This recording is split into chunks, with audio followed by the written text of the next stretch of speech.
So how do you balance these two competing interests? By imposing that 1-year period within which the ICC prosecutor may initiate his investigation before the effectivity of the withdrawal of that stay. Yun po yung balancing factor, that 1-year period. But in this case po, ang nangyari, nag-take effect na po yung ating withdrawal in March of 2019, and yet, nung 2021 lang, more than 2 years later, nung nag-trigger ng exercise of jurisdiction. Kasi hindi naman po pwedeng forever, perpetually nakatutok sa atin ang ICC kahit na hindi na po tayo miyembro ng ICC.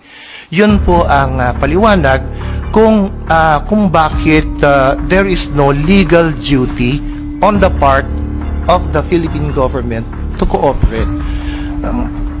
As I said, it's a political decision.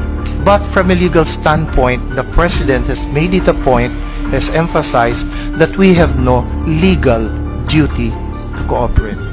Now, the other major consideration po is on the issue of admissibility or the principle of complementarity, which says na ang may primary jurisdiction to investigate all offenses and crimes that happened within Philippine territory belong to the national domestic institutions.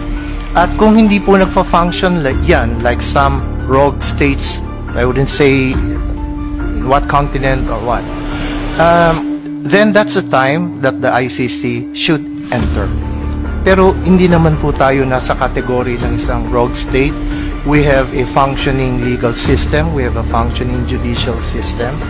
So while it may not be perfect, what we have been emphasizing is it's there, it's in place, it's working. We all know that. Kung may problema sa hustisya, we still go to our national institutions.